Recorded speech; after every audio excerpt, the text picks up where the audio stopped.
Hey, Prime members, you can listen to Crime and Sports early and ad-free on Amazon Music. Download the app today. Rakuten is the smartest way to save money when you shop because you earn cash back at over 3,500 stores. Fashion, beauty, electronics, home essentials, travel, dining, concert tickets, and more. Your favorite stores like Lowe's, Levi's, and Nike pay Rakuten to send them shoppers. And Rakuten then passes on a part of that payment to its members as cash back.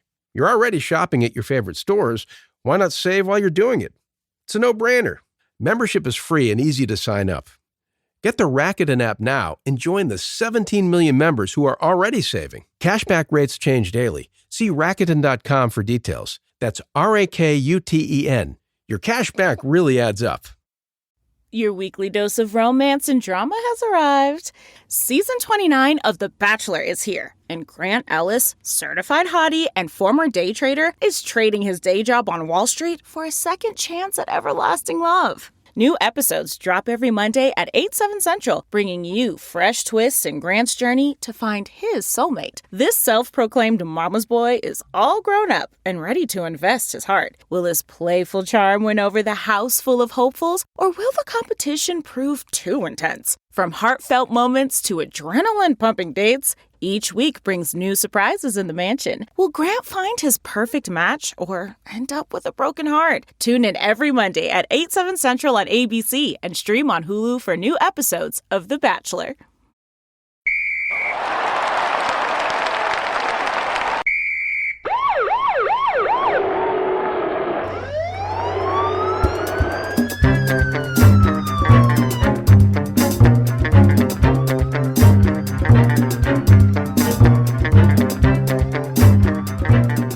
Hello and welcome back to Crime and Sports. Yay! Oh, yay indeed, Jimmy. Yay indeed. My name is James Pietragallo. I'm here with my co-host.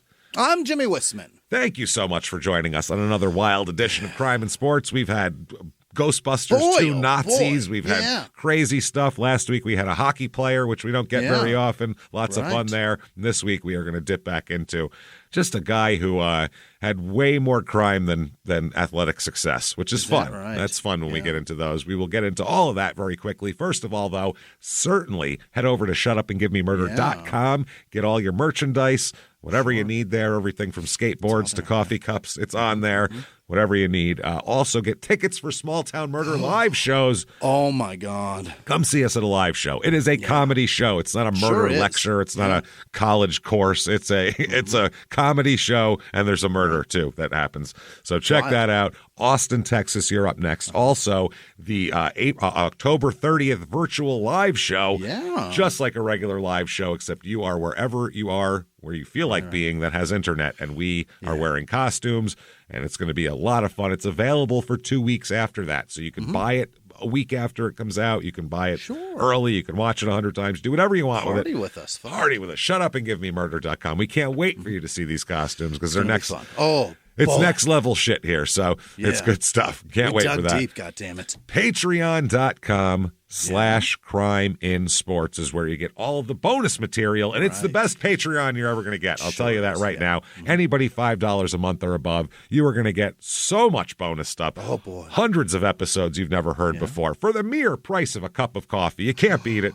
You get new ones every other week, and this week is no different. What we're going to talk about this week, funny stuff here. Now, for Crime and Sports, we're going to talk about pedestrianism. What is that? Okay, this was a sport in the 1800s, and it was the most popular sport. Blew soccer out of the water, baseball, everything. What? It was the most popular sport, and guys use drugs, and it's just walking. It's good at it? It's the craziest shit ever. We'll talk all about it. Old-timey wildness. Then for Small Town Murder, we're going to talk about this exorcism documentary, The Devil on Trial. Which is the one and only time that demonic possession has ever been used as a defense in court. And there's a whole documentary because a lot of it's on film and tape, audio tape. They documented trying to exorcise an 11-year-old boy in the late 1970s. So 11. We'll talk about that and kind of exorcisms in general and all that kind of stuff. It's going to be a wild one here for that. Can't wait for that. A little late Halloween present there. Patreon.com/crimeinsports is where that comes from. That said, Oh, you get a shout out too. End of the show. bet. Shout out Yeah. there. Jimmy will fuck your name up. Don't worry Give you about some that. credit for what you're doing, supporting the show, Shit, and getting yeah. your stuff. Patreon's huge. You want to support the show, that's the best way to do it because that money goes right in our pockets. So thank you for that. Let's talk about our friend of the week here. Yeah. Oh, here we go. Keith Damon Appling, Appling. You know this guy? What'd he do? No. He's an NBA player. Well, Okay. I mean, he was briefly an NBA for a player. minute, yeah. He also played on a lot of other teams, such as the Erie Bayhawks Yeah. and the Los Angeles Defenders. So he's really doing it. he's gotten around quite a bit here, and I think I think he has more arrests than teams he played for, though. So that's good. news, Yeah, he's a mess here. We'll talk all about him. He is born February the 13th, 1992. Oh, young man. He's got some left in the tank. No kidding. And you would say, oh, man, this guy could have a second episode. But once we get to the end of the episode, you'll go, oh, no, he's not going to do much more. Okay. No? No. There's a reason They got him for under that. control? I would say that's a good way to put it. He is born, then he's from Detroit. He's a Michigan guy. Sure. He's only 6'1", basketball player. 6'1", 190, little point guard type of guy. Little baby. Yeah, little guy. Went to Michigan State, as we'll talk about. His mom's name is Toddy. Yeah, like the hot kind? Tottie. Tati. Oh, that's not a Toddy toddy at all. Tati. That's her first name? Yeah, like Tootie with a T instead of another O. Yeah, right. Toddy Williams is his mother's name. And we don't know too much about his young life because a lot of times either they have to be very famous for somebody to give a shit enough to go like back to their neighborhood and ask their friends and teachers about them. What was he like? Yeah, what was he like? If they're not that much of a phenom, then it just doesn't happen. Or they have to be like a fucking monster that they're like, we have to find out what created this. What started this? Yeah, what happened? So he played high school basketball at Pershing High School in Detroit. And in 2009, as a junior, led his team to win the Michigan High School Athletic Association Class A basketball championship. Wow. So State champ. State champs. He's pretty good. During the title game, he set a MHSAA championship game record by scoring 49 points, which is In one game. in the championship game, too. Right. In high school, they barely score that. I was going to say, 49-45 is a common fucking final score in high school. So the previous record had been held since 1983 also. So, I mean, it was around for 25 years, and he broke it. So the next year, as a senior, he was Mr. Basketball of Michigan. Of course. Of course. So, I mean, he really had a look like a future. I mean, he looks like he's going to be Allen Iverson, for Christ's sake, here. I mean, he does that in his junior year. Yeah. He's got another year to go. he's dropping 49. He's doing all of that. And I think he only plays football or basketball, whereas Iverson was a two-sport star, too. Do you know that? Did he play running back? He was a quarterback. Get out of here. Oh, yeah, he was great. I'll believe it. He was recruited more in football than in basketball. Wow. He was recruited like crazy, but when he got in trouble, nobody wanted to recruit him anymore for football. Okay. And I guess in basketball, they're like, yo, this guy's going to be great. no one wanted him there either. Really? His mom went to John Thompson and said, look, my son is Allen Iverson. No, you heard of him, blah, blah, blah, blah, blah. Yeah. Basically, if you don't take him, he's fucked. You got to take him and we need your help. And, help him, basically. Yeah. And John Thompson was like, oh, shit, that motherfucker can do my best, dunk from the foul line. You bet your ass I'll take him. And that was He's that. so rad. Yeah. Golly. He was a great player. So underrated. Iverson's one of those guys that you never hear in conversations of great players nowadays. Right. And you're like, if that motherfucker played in the league now when you couldn't clothesline him on the way to the fucking rim, right? Not only would he average 38 a game, but he would also have played a lot longer because he wouldn't have been bashed up all the time. Yeah, but there's also that fucking gross corner of the NBA who they label. He'd get so much grief today just for being himself, like Ja Morant. I mean, Ja Morant's dumb. He's an idiot. He's a fucking asshole that grew up in a nice neighborhood and then tries to be a gangster later. Whereas Allen Iverson is just a product of the streets, and he's a good dude. He has a good heart. He's like Marshawn Lynch, in my opinion. A very similar guy, where he's probably got something loose up there that makes him a little nutty. Yeah. But it contributes to him having a lack of self-care, self-preservation in the field of play. I mean, if you watched Iverson play, nobody ever played harder than Allen Iverson, who's ever played bad. Yeah. I mean, Allen Iverson is definitely the Marshawn Lynch of the NBA. He didn't practice. No. And the reason he didn't practice. Famously. Well, I mean, I've heard him say he was, I can't remember, I think Magic Johnson. No, not Magic. It was somebody who told him young in his career, like, don't fucking practice. Like, practice. Yeah. Don't put it all into practice because. Yeah, don't hurt yourself over this. He's, in the games, he would break his ass. So if he did that in practice too, he would have been hurt all the time. Yeah. But wasn't it him with the and one shoes? Was it him later on? Maybe, because I thought wasn't Steph Marbury the it was the Stephon one, Marbury, the one they broke in the fucking game the first time he came out with him. Yeah, but Iverson would score fucking 35 a game today. Right. Because no one's allowed to touch him. Yeah, and he can carry and travel at the same time. He can carry, travel, and you can't touch him. The poor guy was restrained to 2 steps, He had 2 steps, wasn't allowed. They used to call travels on him when he first came in the league. When he had 2 steps. No. On his they call carries. Oh, for the carries. Because his hand would be sideways. Yeah. Fucking now you can pick it up over your head like a fucking serving tray. Take 4 steps, spin, and they're like, that's fine. That's a Euro step. Don't worry about it. Looks good, man. Yeah. Shit, that looks great. Nobody went near him, right? Because then we also a foul. Then we can call a foul and one. Jesus fucking Christ. Yeah, the poor bastard restrained to 2 steps today. Good Christ. Dude, guys like him, a guy like him who, and also here's another guy who you never hear his name, Kevin Johnson. Imagine Kevin Johnson if you couldn't clothesline him to the ground every time he drove the fucking lane, because that's all everybody did to him. They would tackle him. Imagine if you couldn't do that. Ruined that. I don't think you want to bring him up now. I don't give a fuck about that. I'm talking when he played on the court. Like he would be a guy like that is. But that's what I mean. Yeah, he's he would kill it nowadays. He was so good. He was so good. That's guys like that. But I mean, obviously, he would. Why did they give? Be a rapist Why did they give the great point guards the worst shoes too? Like Allen Iverson's shoes were hideous. That's what they wanted. Reeboks, and then Kevin Johnson had those Converse, big black Nikes and Converse too. The Converse React, because I had a pair of those in the '90s. Shoe. Yeah, the Reacts were pretty good actually. Were they? Yeah. They were okay. They weren't bad. They were all right. I had a pair of those. They were good for basketball. They were comfortable. Yeah, they were good.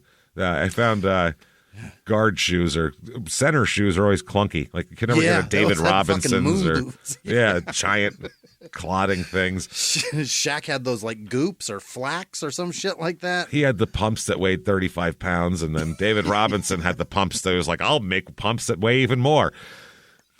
I'll put a big apparatus in the back and.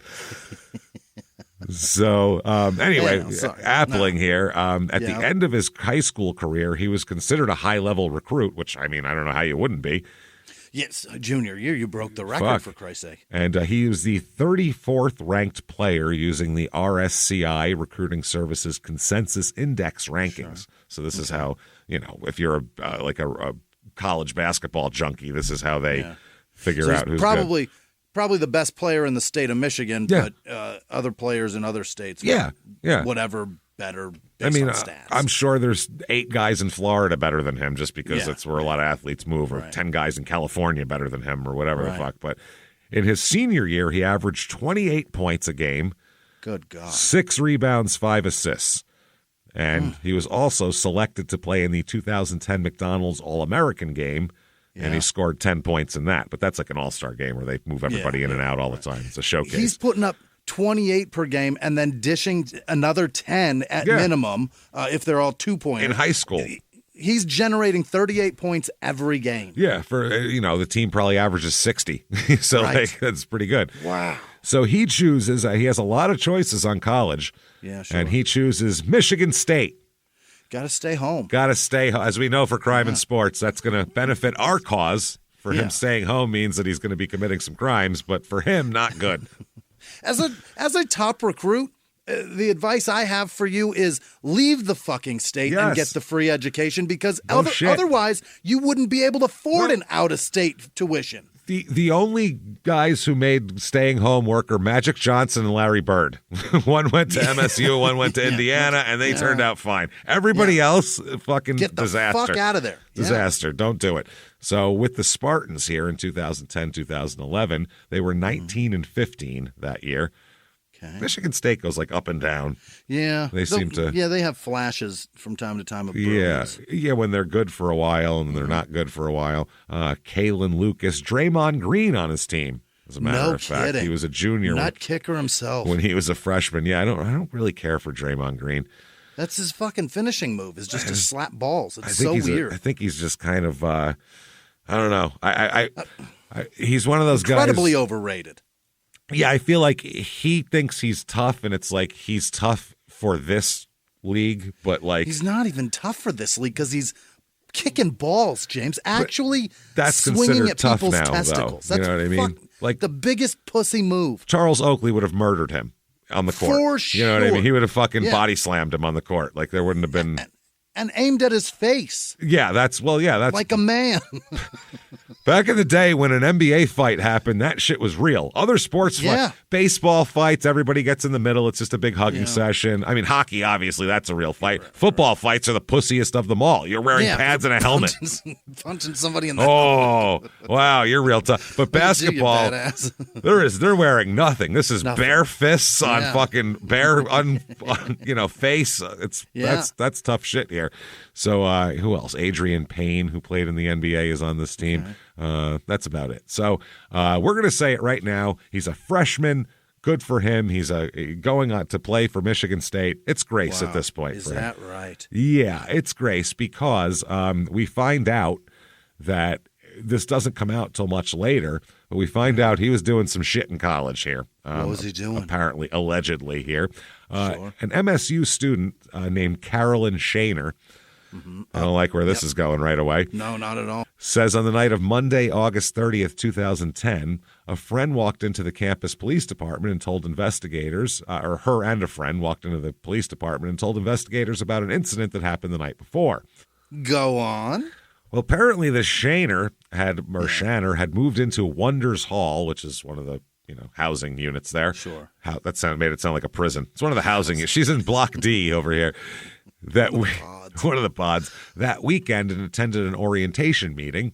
Though she did not know who they were, she saw top basketball recruits Adrian Payne and Keith Appling during the orientation, but she did not speak with them. She just saw them. And I'm sure people are like, oh, those are the basketball guys. I mean, those are new guys. A school like MSU, the athletes are probably... They're probably pretty spotlit. Thought of, highly. Later that evening, this Shaner, she ran into them in the dorm's lobby and talked with them before accepting an invitation to go back to their room where they were playing miniature basketball. Okay. Yeah. That's not good. Yeah, that's what I mean. She's an 18-year-old girl. She's a freshman, and she's like, oh, I'll hang out with these. They seem nice. Meanwhile, this is... Whoa. Two guys and just her? You walk into a lion's cage. These are athletes, too. Those two men, the basketball players, began taking their clothes off with each missed basket.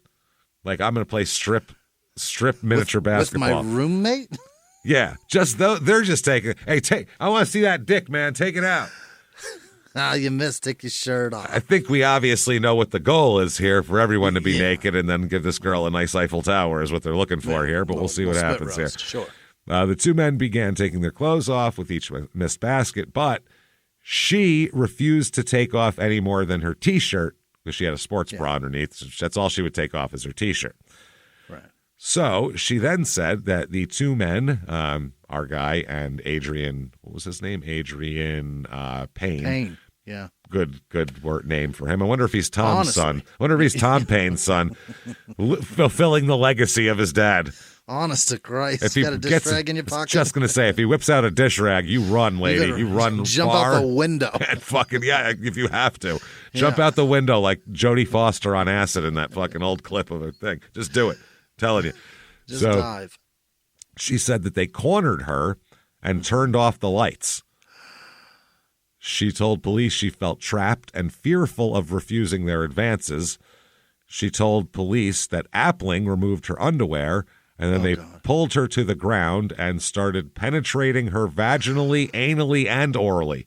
Oh, my. And there's only 2 of them, so they had to move around for that. Yeah. Jesus. She told police that she said, "I don't want it, stop, and don't." And in an interview, a video interview here, Adrian Payne told detectives that Shaner indicated she wanted to leave. Well, that's what you just described as a rape, son. Yeah, that's not.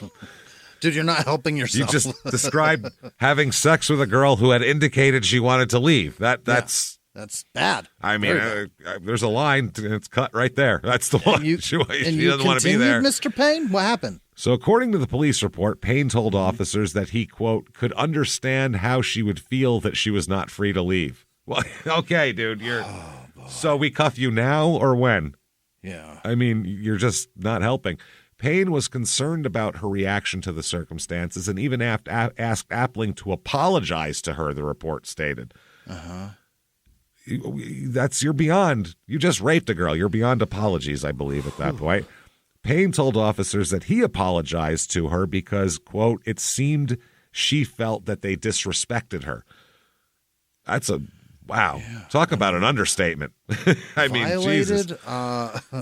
Disrespected is really perpetrated a crime against is what you did. Yeah. You that's very disturbing. Based on your own words. I don't want him to be upset at me for calling him a rapist, but that feels like a rapist would say that thing. It doesn't feel like it. It's what a rapist would say. If it was, if the Jeopardy category was, I understand how she would feel that she was not free to leave, you'd go, what a rapist would say. I mean, that would be right. That's the answer to the question to that answer. What would a rapist say, Alex? Phrases by a criminal, followed by M words. I'll take phrases. I'll take criminal phrases for 400, please. Jesus, you're not allowed to leave while we sexually in all 3 of your orifices. Yes. What a rapist! What would a rapist say? That's 500 for you. Moving on. What a contrite rapist might say. Categories are yours, James. Let's see. I'm going to stick with criminal phrases here for 600. Seems like an easy one. Seems like I could probably run this board. I bet I can clean sweep. I hope the Daily Double's in here. Let's keep going. Holy fucking shit. By the way, they go on, because this is from an ESPN Outside the Lines report, and they go on to say that they're not the ones calling this woman's name out by choice. She sought to reveal her identity so she was fine with this. Appling did not talk to the detectives at the time, but granted a phone interview with Outside the Lines in 2017 about this, because this all came out much later. And he says, quote, "Oh my God, this is wild. You know what? We should probably do it in their own words, because this is Jesus. kind of what that music was made for. Really dumb statements that are not self-serving but are trying to be. In their own words, quote, "It was consensual. He never heard her say no or stop. Had that been the case, I would have completely granted her wishes. We're not even those type of guys. We wouldn't want anyone to feel uncomfortable around us." Okay. So shortly after this here, Payne, because the story was published in 2018, Payne was playing on a 2-way contract with the Orlando Magic and the development, the D-League teams or G-League or whatever it is now, but was waived by the Magic when this came out. Is that right? Yeah, even an 8-year-old rape isn't going to go fly well here. Now, the woman here, Shaner, says campus police investigators told her that because of Payne's police interview, they had a solid case to pursue. And once the case was forwarded from police to Ingham County prosecutors, Shaner was interviewed by an assistant prosecutor. Shaner says that the prosecutor told her that she did not seem strong enough to stand up to questioning that would come as a result of making allegations against basketball players. Is that right? Like, basically, they're going to come hard for you. Yeah. Not only the defense, but the media, they're going to want to get a piece of you. The fans that love MSU basketball they're going to attack you. They're not going to go, get those pieces of shit off the team. They're going to go, that girl's a fucking liar, kick her off the campus. They're going to destroy her credibility and possibly her life. Yeah, so no charges ended up being filed in the case because the prosecutor didn't think she was strong enough to stand up to that. I mean, rape victims oftentimes are not because they've just been beaten by somebody. Yeah. Or multiples. But they thought the same thing about Ted Bundy when Carol DeRanche, the one who got away, picked him out. They said she's a real shaky witness, but they were like, we got to go forward. What else are we just go, fuck it? Right. Give it a try, at least. Yeah. I don't know, maybe try to pump her up a bit. Whew. I don't know. So that's just going, well, we probably won't get him. And I'm sure they'll never do it again. Yeah. This is during orientation. They just got there.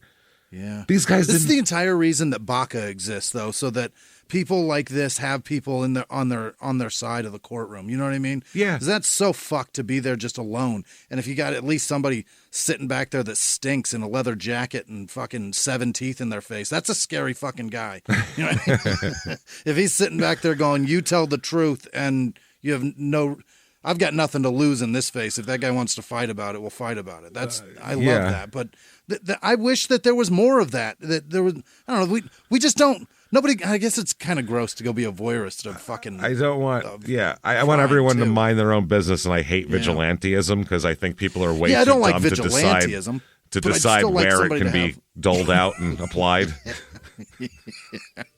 I would like somebody that has the truth to tell to have some fucking support on their side, though. Yes. Not necessarily vigilanteism, just fucking stand there next to them while they say what they got to say, because it's fucked up that they have to relive this whole thing over again. It's so shitty. Yeah, well, I mean, it's literally the state versus that guy. So, I mean, they supposedly has the state. Yeah. But the point is that when you're dealing with basketball and not even basketball, just sports in general, these fans don't fucking care. They're like, don't give a shit. I know that they're raping. That's fine. I want points and I want wins and I want to, and especially college fans. They're the weirdest ones of all because they're like, I went to this school, so I don't care who rapes anybody. I want them to win so I can fucking have bragging rights over the other guy from my office who went to fucking Ohio State or Michigan or wherever the fuck. That's weird. Yeah, you guys are weird. I'm so and they only have strange. They have a small window of time to have this team together before they all go their separate ways because they're going to age out of this. They are. In 4 years, it's over for this particular team. So and you got to hope that your recruiting is good enough to get these guys again next year. It's not going to happen. You never know. So. This drew some local media coverage, the allegations, and prompted campus protests against the basketball team and all that kind of thing. So a regional representative from the U.S. Department of Education's Office for Civil Rights reached out to the MSU officials and offered assistance. Yeah. The representative learned nearly immediately that MSU had not started a Title IX investigation into the matter, which is required by federal law. Okay. So the university then hired an outside attorney to conduct a Title IX investigation. This is almost 2 months after the initial report was made. And on December 19th, 2010, the attorney concluded that the two men did not violate university policy, which I guess I mean, they violated the fucking law. I don't know what university policy is or what. I don't know if that condones forcible sex in multiple orifice, but I don't know. Maybe that's just James, me. Something really awful about this kid, and Adrian Payne. His dad's name is Thomas Payne. No, it's not. Is it? I swear to fuck. Oh my God, is it Tom? I swear to fuck, his dad's name is Thomas Payne. Is it I don't know if it's Thomas Payne? I'm trying to find it right now. I'd love to know if it is, but it says his dad's name is Thomas Payne. If it's him, I'm sure in our Tom Payne episode we mentioned it. Maybe. So we'll go back. I'll go back I'm beside myself. I will go That's back true, man. and listen to our Tom Payne episode and see if he's got a son. We did him very early. He's a guy we need to redo. We should redo. We should redo him because that was he's a very monster. Gross thing. Yeah, he's a fucking monster. One of the biggest monsters we've ever had on the show, which is saying something. Yeah. So, I mean, either way here, the university hired this guy and they said no violation of university policy. Shocking. So Shaner didn't accept that finding. So in 2011, she filed a complaint with the U.S. Department of Education's Office for Civil Rights, accusing the university of several missteps. She said the school did not follow its own policy when relocating the two players, a move she told Outside the Line she hadn't been made aware of. She said that despite having a personal protection order, the university allowed Payne and Appling to walk by her and be in very close proximity to her. They don't even have to stay away from her? No, they don't even have to stay away. Her complaint also stated that the university has been slow to respond to this incident and has made attempts to keep the incident as quiet as possible. Yeah, that's not surprising. So Michigan State, in response, stated it took all appropriate actions by immediately assigning the two basketball players to different campus housing, by offering counseling and academic services to Shaner, and putting strict restrictions in place to limit the two basketball players' presence near her. MSU said that any encounters among the three were inadvertent and not retaliatory in nature. Now, Appling, while talking to Outside the Line, said in one instance here that in which he and Payne encountered Shaner was an accident, and they were absolutely aware of the fact that they were not supposed to be around her, and they just happened to pop up in the same place. A few miles from the glass spires of Midtown Atlanta lies the South River Forest. In 2021 and 2022, the woods became a home to activists from all over the country who gathered to stop the nearby construction of a massive new police training facility, nicknamed Cop City. At approximately 9 o'clock this morning, as law enforcement was moving through various sectors of the property, an individual, without warning, shot a Georgia State Patrol trooper. This is We Came to the Forest, a story about resistance. The abolitionist mission isn't done until every prison is empty and shut down. Love and fellowship. It was probably the happiest I've ever been in my life. And the lengths we'll go to protect the things we hold closest to our hearts. Follow We Came to the Forest on the Wondery app or wherever you get your podcasts. You can binge all episodes of We Came to the Forest early and ad-free right now by joining Wondery Plus.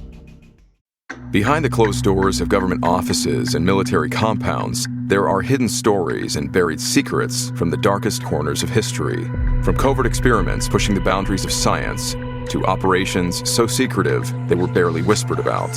Each week, on Redacted, Declassified Mysteries, we pull back the curtain on these hidden histories. 100% true and verifiable stories that expose the shadowy underbelly of power. Consider Operation Paperclip, where former Nazi scientists were brought to America after World War II, not as prisoners, but as assets to advance U.S. intelligence during the Cold War. These aren't just old conspiracy theories. They're thoroughly investigated accounts that reveal the uncomfortable truths still shaping our world today. The stories are real. The secrets are shocking. Follow Redacted, Declassified Mysteries on the Wondery app or wherever you get your podcasts. You can listen to Redacted early and ad-free right now on Wondery Plus. Records show that they both of them played a lot that year, and they got no punishment from the coaches either. For this. Nothing. And he actually Appling starts 19 games as a freshman that year.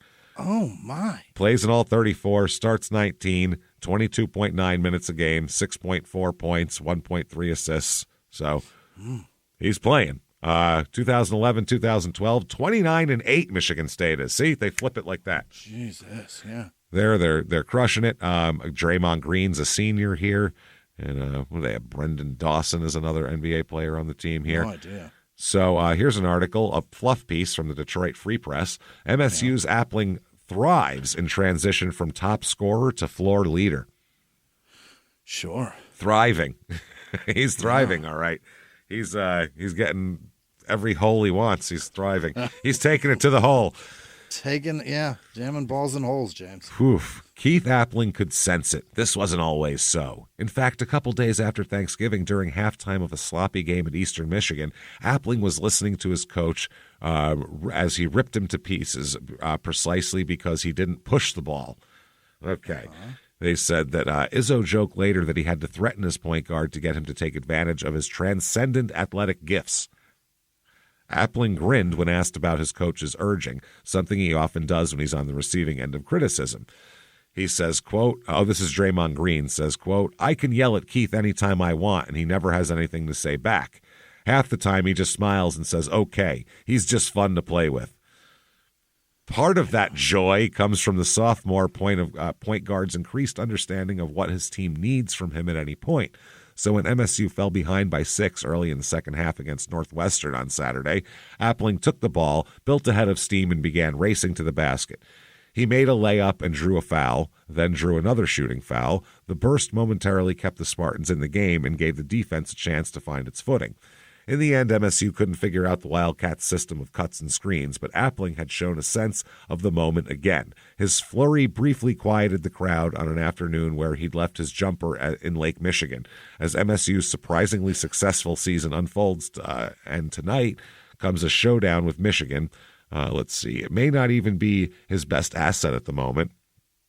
Appling arrived in East Lansing as a dynamic scorer. He averaged 29 points as a senior at Pershing and dropped 49 in the state title game, a record.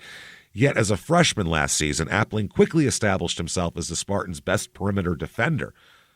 Oh, this season he's just simply a team's most dominant defender, no matter what the position.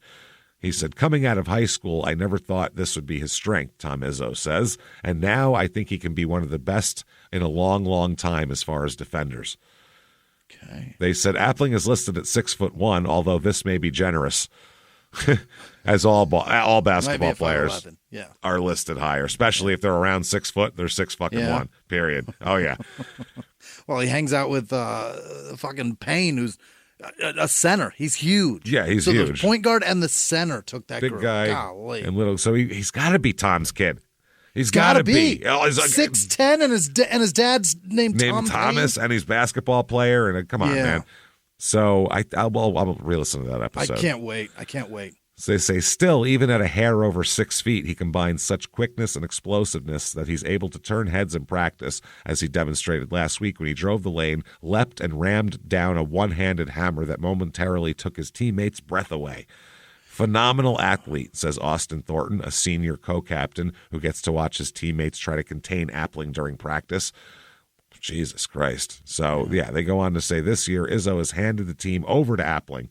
It wasn't a smooth transition early, especially when freshman Travis Trice came off the bench and ran the team so effortlessly. Well, I haven't heard of him since then, so. He did great. But they said that this guy doesn't possess Appling's explosiveness and ability to lock down opponents on the perimeter. So they said that Green said, if there's someone who can stop him in transition one-on-one, I haven't seen him. Sure. These days, the coach doesn't have much to say. Appling knows when to turn on the Jets, as he did against Northwestern, as he did against Wisconsin this month after Green picked up his 4th foul.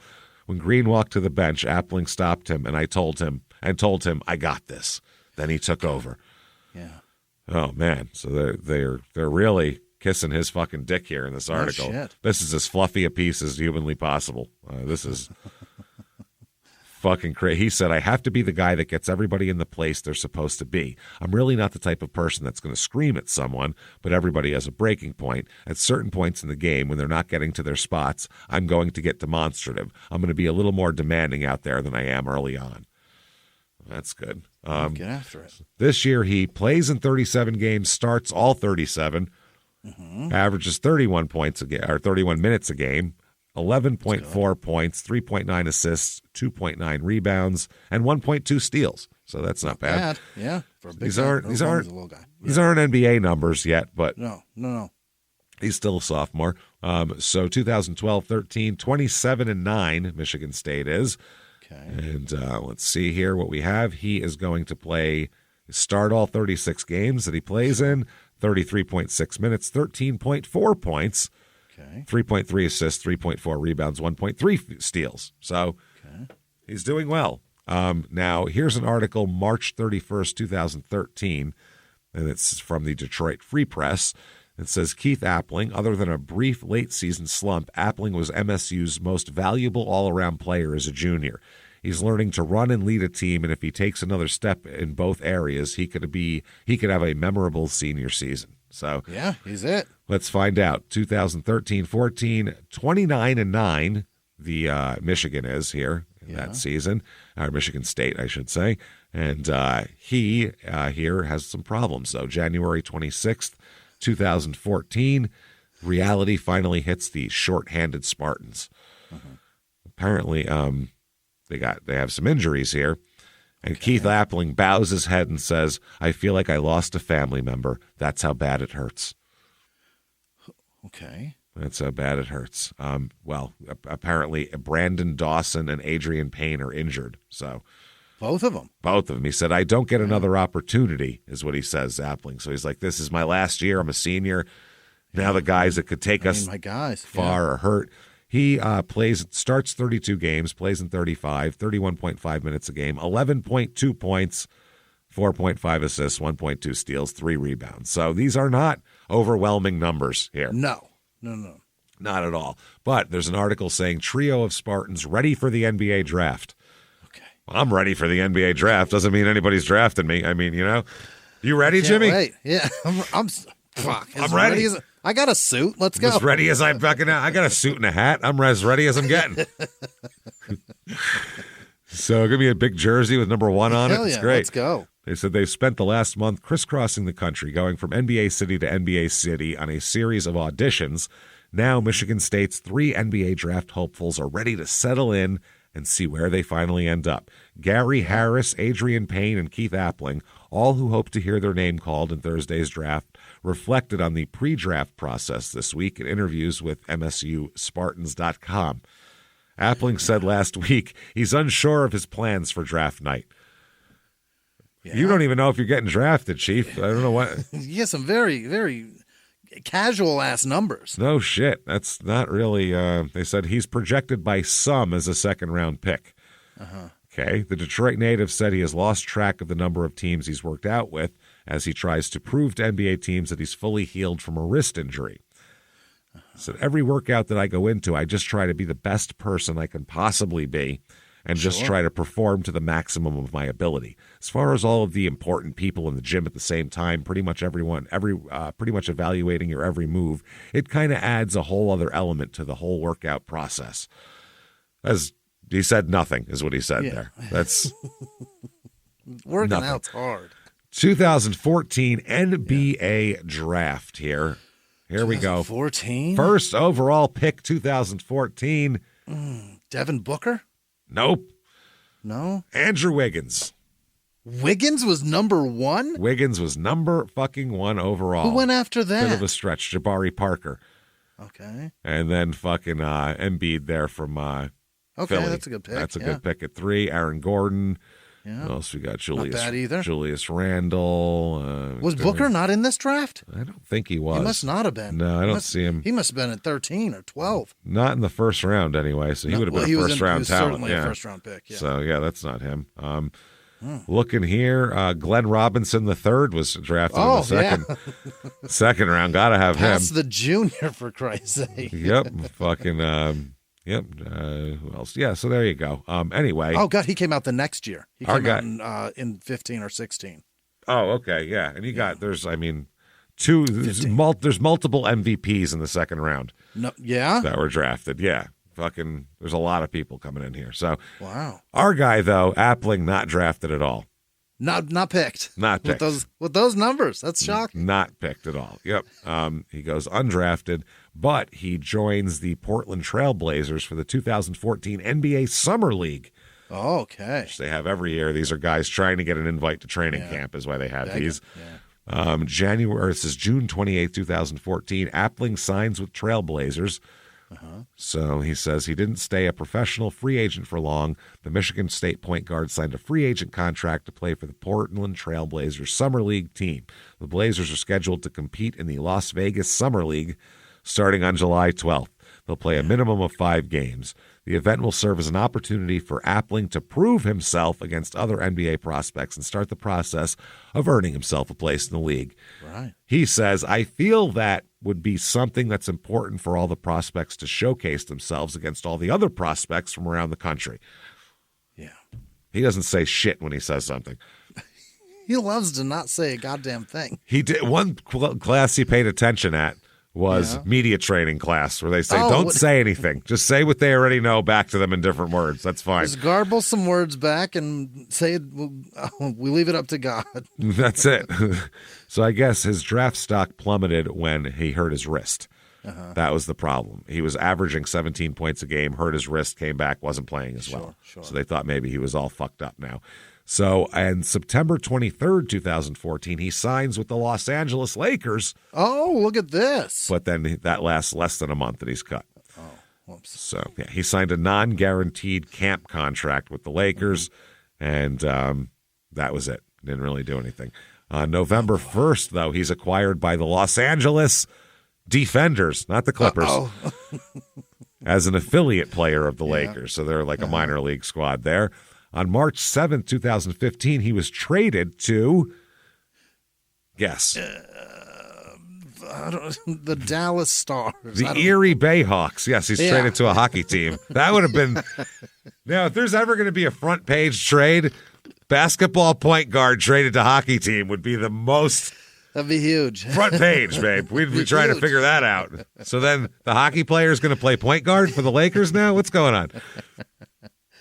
So he was traded to the Erie Bayhawks in exchange for the returning player rights to Cleveland Melvin. Okay.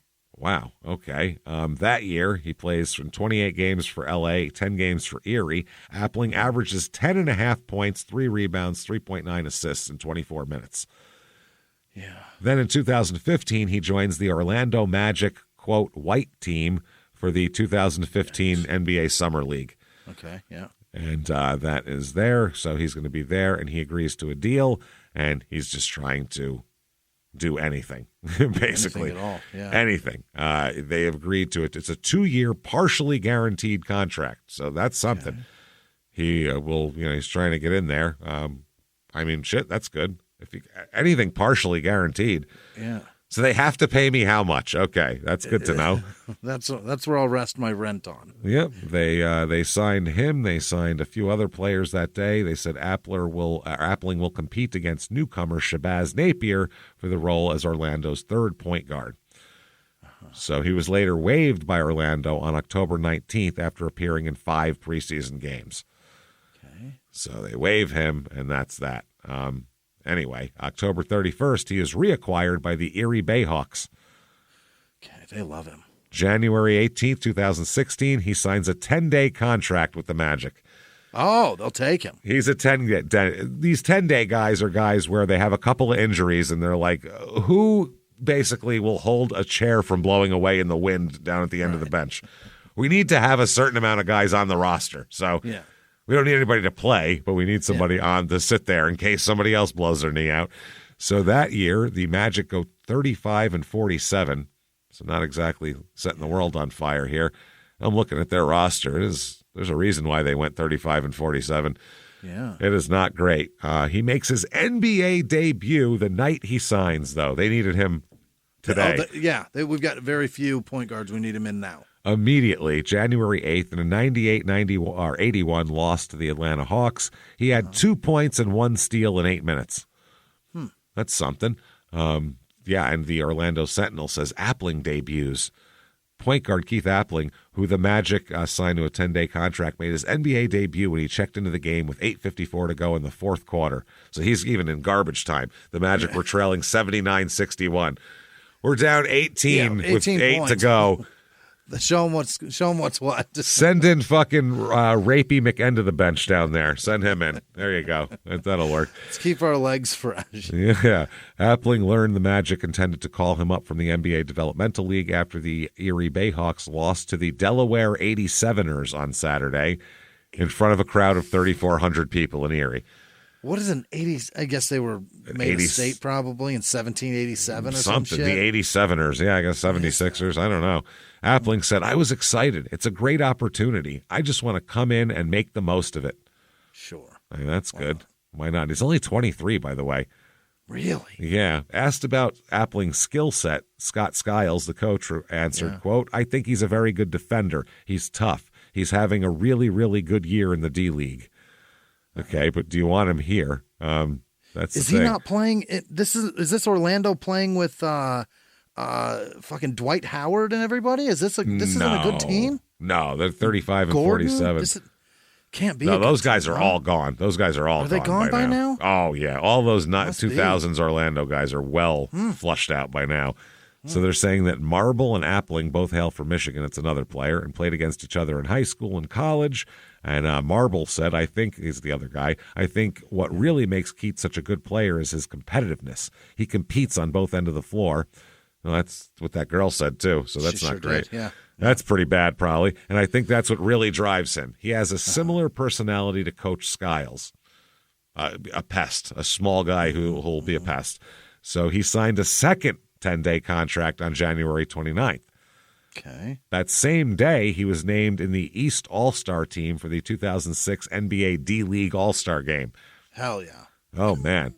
That's impressive. That's a big one. Very impressive. On February 8th, his contract expired, the 10-day, and he's reacquired by the Bayhawks. And he earned NBA D-League All-Defensive honors that year, All-Defensive team honors. For the Magic, he played in 5 games, 5.4 minutes a game, 1.2 points. So Yikes. Not really doing anything, lighting the world on fire here. Then, May 5th, 2016, this is after that season, after he's done anyway, he is going to be arrested and charged with carrying a concealed weapon and other crimes after this is Dearborn, Michigan. Oh, up there. Yeah, after being found in possession of he goes home every chance he gets. Like what is the deal? He's the go home. Well, he probably can't afford to go anywhere else. He plays in the D League. It's like I live with my mom, so it's up there. Yeah, he is found with concealed weapon and other crimes after being found in possession of guns and marijuana in suburban Detroit.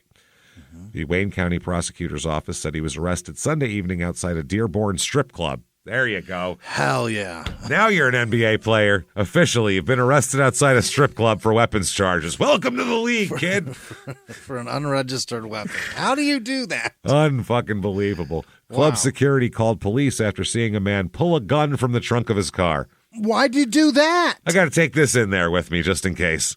Why would you? I try not to go. Here's what I do, all right? Yeah. I try not to go places where I feel I'll need to be armed. That works for me. Like at night, like night places. You know what I mean?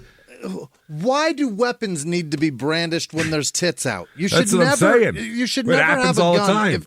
If tits are in perfect fucking view, keep your firearms There away. was just a shooting. It's testosterone. Yeah, Really? there was just a shooting like a week ago at a strip club with athletes God involved. damn it. It's Matt. I think it's you're drunk. Yeah. And the testosterone is flowing, and the guys feel fucking real, manly because their dicks are hard, and they're fucking, they can't fuck anybody. So that instead of, and also maybe there's some homoeroticism going on. And there's a lot of men at that place going, no. You know what I mean? Yeah, a lot of guys no. there telling you, a lot of sober guys employed telling you, don't be near her. And a lot of just strip. I'm telling you, that's my number one rule of nightlife is, do I need to be armed to be there? That doesn't sound like fun then, probably. So the prosecutors say Appling was in the driver's seat, under which officers found a handgun. There was also a loaded weapon in the trunk and a small amount of marijuana. Sure. Okay, you got to have that too, obviously. So a court hearing is set for him, and he's scheduled to face these charges next month. Yeah. 2 guns, a little bit of weed. Who cares? Why not? Who gives a shit? Let's do it. So May 8th, 2016, he wins a big award. This is pretty prestigious, I will say. He never got to really win a lot. He didn't win he wanted to win a national championship. He didn't get that.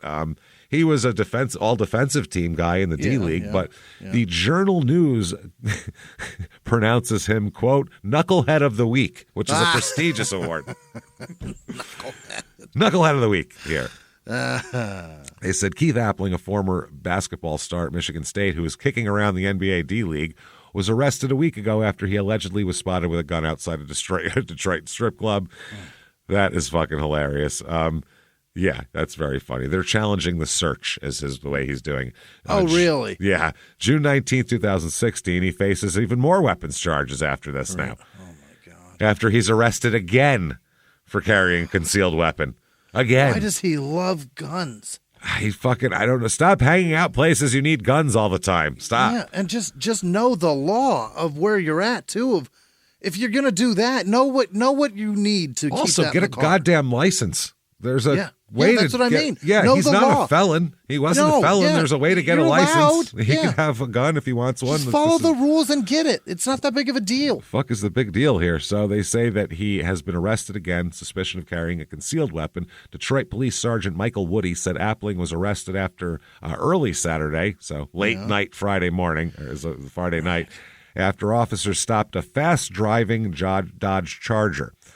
They saw Appling, a passenger, place a weapon under the seat. Hold on, let me put this under here quick. Yeah. The arrest comes days before Appling faces a hearing on weapons and drug charges from a May arrest outside a suburban strip club. The hearing is scheduled for Friday, determines whether he goes to trial. This won't help, I'm sure. No. His attorney, Cyril Hall, says Appling hasn't been formally charged in this latest arrest. And Cyril Hall said in a telephone interview Saturday with the Associated Press that Appling didn't put the weapon under the seat. He said Appling didn't know the weapon was in the vehicle, which he doesn't own and wants no part of. Couldn't have put it there. He didn't even know. He didn't even know it was there, and he didn't even know it was there. Didn't even own the car. He was just a passenger. Guy happens to keep a gun under the seat. Look, man, wrong place, wrong time. Unfortunately, the general rule of being in a car and getting pulled over is whoever fucking seat is under, that's whose it is. Whatever product is under your seat is yours. That's it. If it's in your sphere of you. So if you get in a car with someone you don't trust real well, check under the seat. Make sure he ain't going to get arrested for any of that shit. Big bag of Coke, put it under his seat. Now, if the driver of the car would have said, no, that's my gun, it's my car, and I put it under there, then it would have been the driver. Yeah. But that's unless somebody else claims it, whatever's under your ass is yours. You're going down for it. Period. Tell me whose this is. Now he's looking dumb because at first he's like, I didn't have a gun. The search was bad. Now it's twice, and now it's happening again. That's not good. Yeah. He needs this guy. I feel like he needs guidance. You know what I mean? He needs a friend. Yeah. He needs a good friend. Yeah. He needs guidance. He needs someone to tell him right from wrong. Yeah. And to support him in a way that other people haven't. And luckily for him, someone hears about his plight and comes knocking on his door. Yeah. And it's Vinnie Pazienza's ma, everybody. Hey, look at that. She's here. And she says,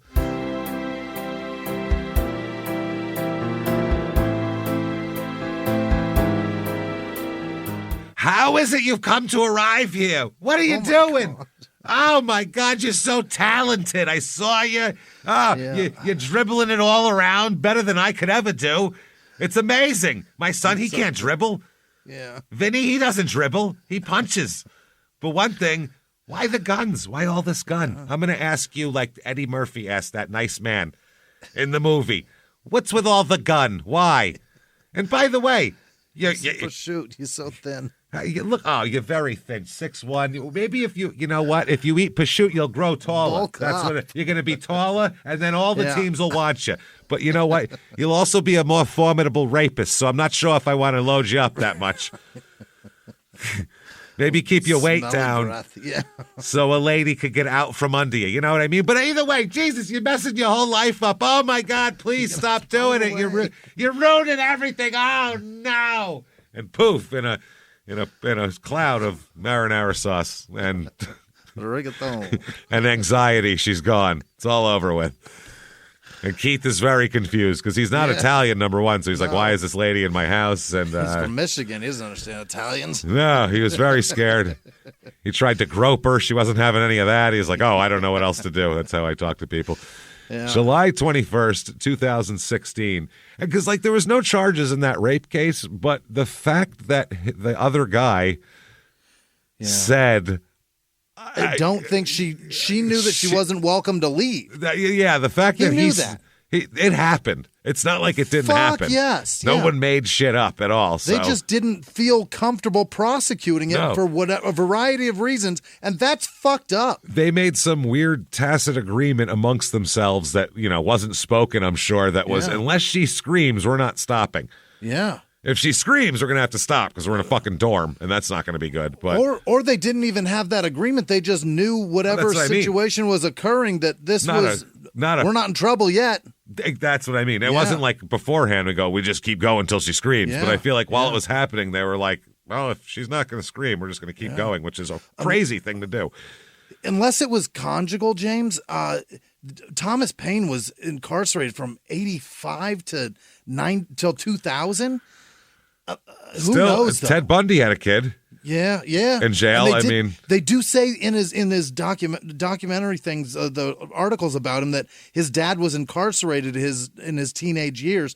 I don't know, dude. If it's him, that's fucking crazy that he was a rapist, had a child that happened to be a rapist too. A tall rapist. Yeah. Crazy. Between them, that's like 14 feet of rape. Between just dad and son. And what are the chances so much rape. that a man named Payne had a dad named Thomas Paine? And he's a rapist, and his dad is not a. His dad was in jail. It's. Yeah, I get that Payne's a common name, but still. Yeah. This is too. Thomas Paine, yeah. How many people are over 6'10" in this country? Like 7'2". Fucking 45 people probably are over 6'10" in the whole country. It's got to be him, right? It has to be. We'll listen to the episode again. We'll have to dig so much deeper. But this is nuts. We'll redo that one. So here we go. He's facing trial, Keith is, on gun charges. Former Michigan State basketball player Keith Appling will face trial in Wayne County Circuit Court after a judge found there is enough evidence for the gun case against him to proceed. He was hip-hop's biggest mogul, the man who redefined fame, fortune, and the music industry. The first male rapper to be honored on the Hollywood Walk of Fame, Sean Diddy Combs. Diddy built an empire and lived a life most people only dream about. Everybody know ain't no party like a Diddy party, so. Yeah, that's what's up. But just as quickly as his empire rose, it came crashing down. Today I'm announcing the unsealing of a 3-count indictment, charging Sean Combs with racketeering conspiracy, sex trafficking, interstate transportation for prostitution. I was up. I hit rock bottom, but I made no excuses. I'm disgusted. I'm so sorry. Until you're wearing an orange jumpsuit, it's not real. Now it's real. From his meteoric rise to his shocking fall from grace, from law and crime, this is the rise and fall of Diddy. Listen to the rise and fall of Diddy exclusively with Wondery Plus. In the 1980s, a rosé swept the country. Hey, Mike, I really like this White Zinfandel. Well, good. Now put it down. We're going to try another one. White Zin became America's top-selling wine. But most don't know that this sweet drink has a sour history. What began in 1986 with counterfeit bottles, a big fraud, a multi-million-dollar fraud, sent investigators chasing one of the most powerful families in the business, the Licciardis. But the closer the feds got to them, the more dangerous things became. It's a story of deceit. At the time, I was paranoid. Threats. You touch my kids, I will kill you. And murder. With a .22 caliber bullet to the head. What started with a scheme to mislabel wine spilled into a blood-soaked battle for succession. Welcome to Bloodvines. You can binge listen to Bloodvines exclusively and ad-free on Wondery Plus. Join Wondery Plus in the Wondery app, Apple Podcasts, or Spotify. Have you ever gotten a message out of the blue? Maybe you ignore them. Or maybe you end up in conversation. Maybe they tell you about an amazing offer. I can really show you how to make some money. And maybe that gets you into a lot of trouble. But this isn't a story about people like you, the people receiving these messages. This is a story about the people behind the messages, on the other end of the line. Thousands of them, working in a micro-city built for scammers. From Wondery, the makers of Dr. Death and Kill List, comes Scam Factory, a new series about survival at the expense of others. Follow Scam Factory on the Wondery app or wherever you get your podcasts. You can listen to Scam Factory early and ad-free right now by joining Wondery Plus in the Wondery app or on Apple Podcasts. And he is obviously been arrested a couple times now, and he's arrested. This is another thing. He was arrested for allegedly possessing a loaded AK-47 in his trunk. Why? Pistol in the car, AK in the trunk, loaded. I don't understand why you're going to spray up the strip club. What the fuck are you doing? It's so inaccurate too. It's such a stupid gun. It's just such a fucking it's a show gun. dumb weapon. It's a show gun. That's what it is. It's you look So like a dumb. giant psychopath if you whip that out of your trunk at a strip club where it's right. Anywhere where there's tits, I feel like everyone should be like pinkies out drinking tea. Like we should all be so on our best. Gentlemen, Christ. Her pussy is out. I mean, Jesus Christ. If we act crazy, she might put it away. Isn't that a thought that we have? Yeah, if a gun comes out, I think she's putting her top back on, you guys. Yeah. Knock it the fuck off. I'd be sitting there going, shh, everybody. Does she might not know we're watching. Her pussy's out. This is great. Leave that shit in the car. There's titties in here. Holy shit. Yeah. I just can't see it. It's fucking crazy. So, anyway, Keith here is a mess, we'll just say. July 29, 2016, due back in court again for a preliminary examination connected to the second weapons charges that he has here. Jesus, it was 6:50 p.m. outside the Pantheon Club. It was the second one, I believe. Yeah. Security, oh no, that's the first one. Security officers there allegedly observed a man. He was at the strip club before 7 p.m., by the way. So fucking wow. Pre-7 p.m. on May 1st. So it's light out. Sun's out. This motherfucker. Yes. Oh my God. He said, well, it's setting in about a half hour. It's time to go to the strip club, right? And we don't know when he got there. He could have eaten dinner there. He could have eaten dinner there. He could have got been there the buffet. 5 p.m. going, I want to get the best seat on Sniffer's Row. The Sniffer's Row. I'll have the surf and turf, please. What the fuck? Oh, my God. So during the search, they said they found a handgun under the driver's seat, a small amount of marijuana, the loaded AK in the trunk, and he was arrested and was cooperative at the scene. His attorney said he believes his client was racially profiled by Dearborn police looking for other suspects. Okay. Did they have AK-47s in their trunks, too? I mean, they were pretty accurate with what they described. They said, we saw that guy in that car pull this gun out of it, and they went and checked, and that's what was there. Which, I don't know. That seems like something. And, and then he was also charged with the second one. July 30th, his lawyers say the car search was illegal. Is that right? Period. Yes, this is, I believe, from the strip club deal on the first one. 6:47 p.m. arrested. So that means he was there at like pre-6 o'clock. Had to be, right? You don't show up and get arrested right now. No. That's when the arrest happened. Yeah. Yep.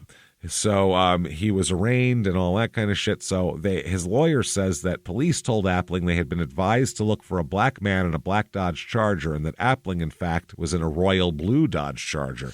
Which looks fucking black at night. Come on. What are we talking about? Or even just not in a shadow. Just, I don't know. And plus, I'm not good with colors. If I say something's purple, it might be blue. So you know what? Don't let a guy off for that. And Dodge made that color knowing that full well, that in the dark, that shit looks black, which is cool. Yeah, it's called the fucking the reasonable doubt model, I believe. It's called the getaway car. What they put it as. This one's called Getaway Blue. Getaway Blue. At night it looks black. Yeah, see that? Isn't that nice? They said police weren't looking for him, is what the lawyer told the Detroit Free Press. Other than the fact that it was a black person, it didn't fit the description of the information they had at the time. So why do you stop him? Why do you go into his car when you're looking for another vehicle? Look, I'm all for to agree with that, but royal blue and black, I mean, we're really parsing. You know what I'm saying? And it's in the parking lot where the call was made? Yeah, we check it. And he's got the gun that they said he had. I don't know. Right. So during the Friday's hearing, they requested that the judge take time to review the videos, which they say they believe will show Appling's vehicle was illegally searched by police. The judge agreed to the request and adjourned the examination till next Friday. Mm-hmm. The prosecutor said he has no objection to reviewing the exhibits given, which include a 911 call. And they said, we appreciate the fact that the court would take the time out to review the videos. Okay, so they said in regards to what the evidence we feel will be presented in court, it's going to be some police car dash cam videos, and it will show the totality of all the facts arising as to why Mr. Appling's vehicle was involved in the seizure. Okay. So they're saying, I don't know, one side saying the videos will exonerate him, and the other side saying the videos are just going to fuck him harder. Sure. The prosecutor said it's our contention that it was improper, the defense attorney, it was improper for the police to have held our client, that after the judge had had the opportunity to review the video, will be able to make sound legal arguments to show that the evidence be suppressed. Okay, now, August 28th here, he's arrested again. So he's not doing well. No. Every time they're like, you're singling him out for no reason. Well, then he's arrested again. Well, that's what you're doing. Well, can you stop getting arrested while I argue that they're persecuting you, please? Please give me a chance, for Christ's sake. No shit. And this is for carrying a concealed weapon again. Mm-hmm. Stop carrying. Fuck, you have 2 cases against you. Stop. Stop carrying weapons. Why would you have anything? You're with other people. Have your friend carry a fucking weapon. You don't carry a weapon because you have 2 cases pending, stupid. And also assault on resisting or obstructing arrest on a police officer with assault. So he tried to fight the cop back when the guy tried to arrest him, essentially here. And it's 4 new felony charges for ex-MSU star. This article says he's arraigned on 4 brand new spanking fucking felony charges. The new charges he's facing are carrying a concealed weapon, resisting and obstructing police in the 3rd degree, fleeing and eluding, and felony firearm possession. Why not? During his video arraignment here, he is held on $50,000 and ordered to stay away from guns. Right. Bond set at $50,000, and please, for the love of Christ. The judge says what concerns this court most is that this appears to be the 3rd case of this kind involving similar kinds of allegations. Right. In like 4 months. You're a dummy. They stopped him on a traffic violation on this Sunday while he was driving in the area of 7 Mile and Russell at about 9:15 p.m. A police car, our officer reached in the car to get his identification, and Appling is accused of driving off while the officer's hand was still in the window. Oh, you can't do that. He just drove away on my man with a fucking license. Wow, that's fucking funny. Authorities say Appling threw a Gucci bag from his car. Oh, what? Police found the bag, which had Appling's name on it and a handgun inside. You fucking dummy.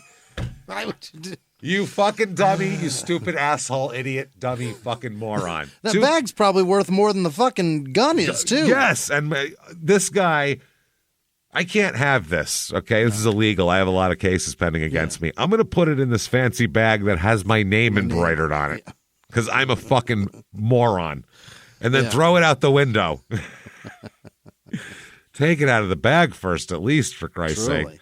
So that is fucking... That's amazing, honestly. Police took Appling into custody later on.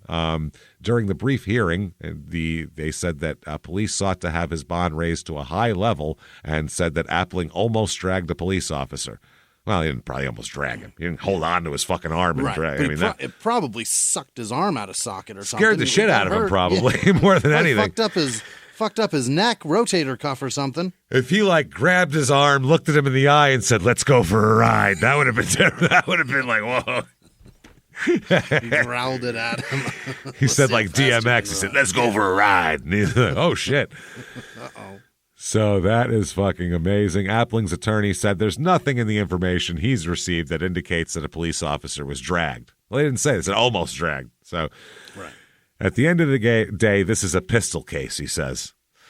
Outside the courtroom, he told reporters that his client would be out on bond and plans to talk with him this morning. He thinks Appling still has a basketball career left in him. Well, sure enough. He barely had one when he was considered not a criminal, so now it's going to be even harder. Wow, an emergency bond motion on those cases, both pending in Wayne Circuit Court. His other cases were scheduled this morning because now they're trying to up his bond in those cases because he keeps fucking doing it. He will not stop doing it. So September 29, 2016, his gun trial is bound over. He waived his right to a preliminary examination for the most recent gun case against him, and the case was bound over for further deposition and will happen a little bit later on. You know, okay. I don't have time for another gun case right now. Right, yeah. So July 3rd, 2017, he accepts a plea deal. Is that right? Yes, it does. This is it's the third one, I guess, here. The third case in which he faces charges. So it's the last one There we go. It's resisting. He pleaded guilty to carrying a concealed weapon and resisting or obstructing a police officer. And the 2 other charges, third-degree fleeing and felony firearm, were dismissed. The prosecutors also dismissed the other 2 cases against him as part of the agreement. So they just combined all 3 cases into one, dismissed most of it, and pled him out like it was one charge. Interesting, yeah. Now, they sentence him to, you, sir, may fuck off 1 year in jail. Oh. 1 year in jail and also 5 years of probation. And the first year of that in the Wayne County Jail with no early release. You have to do a year in Wayne County Jail, period. Okay. That's what's happening. So Detroit police, they're talking all about that. They talk about the Gucci bag is the funniest thing in the world. His fucking name is on it. It's not mine. Oh, okay. So this is very funny. August 4th, 2017, they're talking to him, and he apologized for his actions during his official sentencing because that's what they agreed upon, but now the judge actually has to put it on. He tells the judge, I'm extremely disappointed in myself, and I know I've let a lot of people down. Of course. I know I've made some mistakes, but I definitely learned from them, and I'm just ready to get my life back on track. Yeah. And then he's sentenced to a year in jail. He said he had poor decisions. He vowed not to repeat them. He said that the embarrassment I've caused my family, my community, my university, my high school, and myself. That's and the strip club. And and those fine young ladies in there. Yeah. Doing the Lord's work and showing us their tits at 5:30 in the evening on a fucking Monday. You besmirched titties, sir. Yeah, you have really, man, that's just rude. It's a really shitty thing to do. I've never thought to be violent around titties. Titties should calm everything down. It's the great equalizer. Nudity, stop it. If you had a brawl, like 100 guys and like an old West bar brawl, chairs and stools are flying. If one girl said, hey, gentlemen, and then lifted her shirt, everyone should go, stop. And you should hear everything stop, come to a halt. Oh, I'm sorry there, but I didn't mean to hit you over the head Hot with that stool. mic sound and everything. Let's just stop this. There's titties, you guys. Everybody, not around the titties, please. Not around the titties. So, December 18th, 2017, Tom Izzo, Michigan State's head coach, visits Appling in jail. Really? That's nice. That's where you want to go see your former players here. Holy fucking shit, man. Tom Izzo used the 2009 Final Four to make an impression that would send Keith Appling from Pershing High School to East Lansing. Izzo used Saturday's return to the Motor City as a chance to visit his former point guard in Wayne County Jail. Izzo said it was good to see him. I think he has a whole different perspective now. What is he? He's good now. Look at my hair. It's very silver. He's good now. Don't worry about it. He will be required to spend 5 years on probation. Appling does not have a chance for early release. Izzo said that Appling, who was a sociology major at MSU, is attempting to enroll in a work-study program.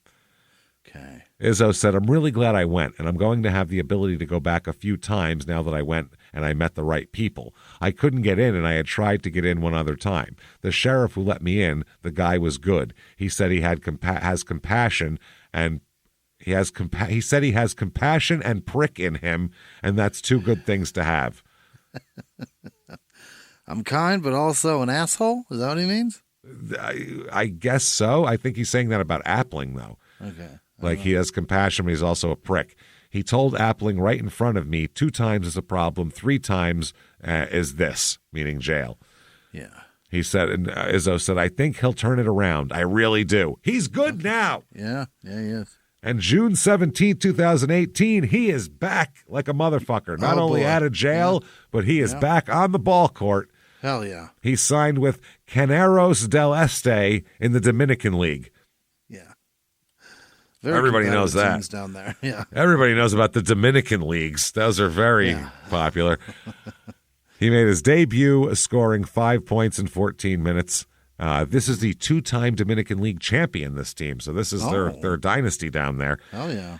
And, he later joined Abajeas de Leon of the Mexican League. Yeah.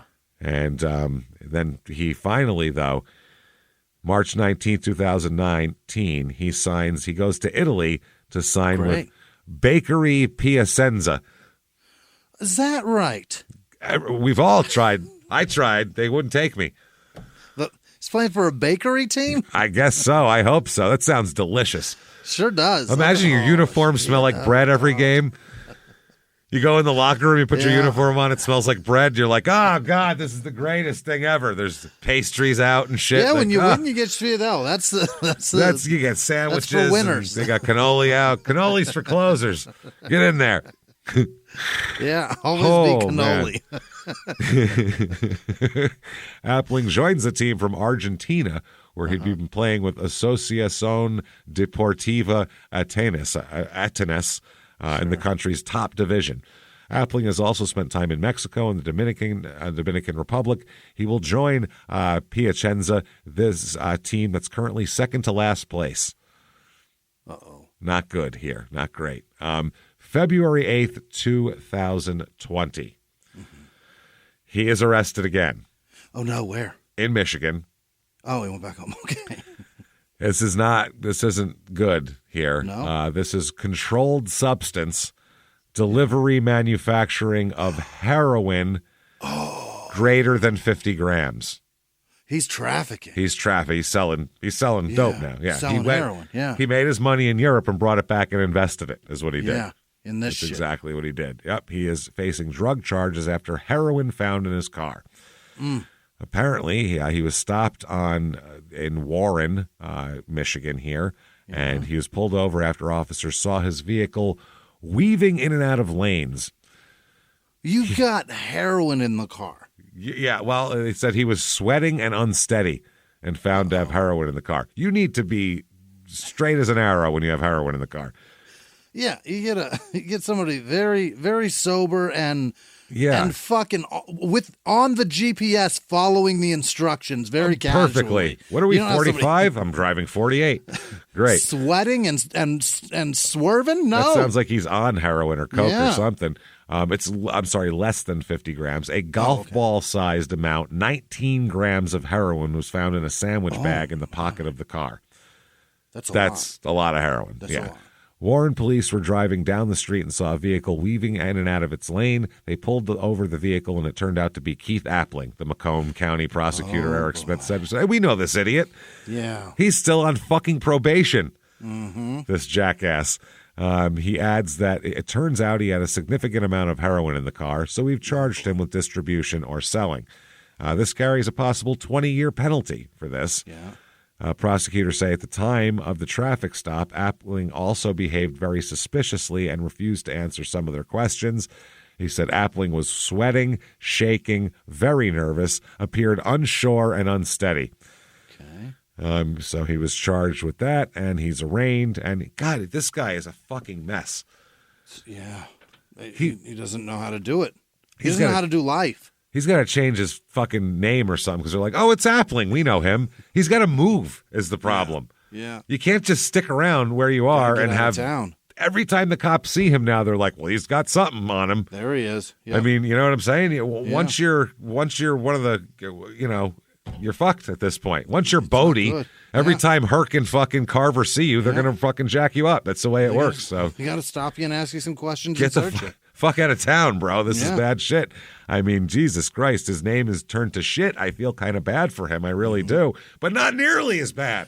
Oh, boy. As I feel for Keith Appling, Executive Director of Sales and Merchandising at Lawrence Food Companies. And he looks, check him out, Jimmy. He looks like Kenny Rogers. Oh, he sure does. If Kenny didn't carve up his fucking face. Chubby Kenny Rogers and shit. Yeah, good for you. Also, he's been a lot of things. He's been the president of Appling Family Co. Yeah. And a VP of sales for Muffin Ma'am.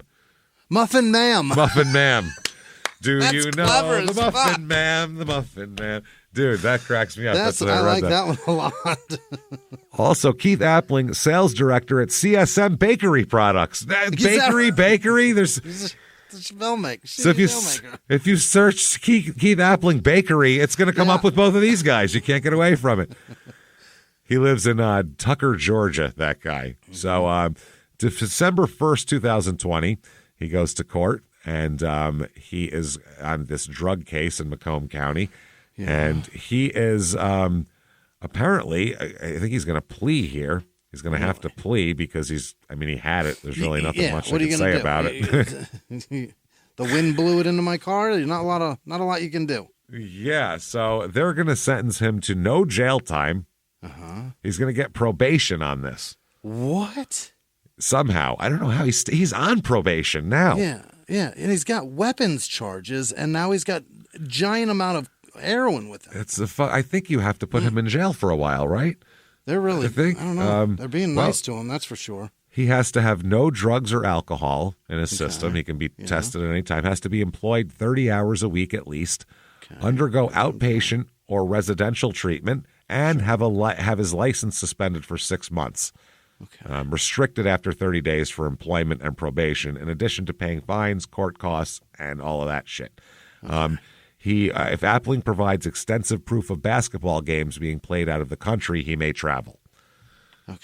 Okay, that's all going to end very soon here because that was December 2020.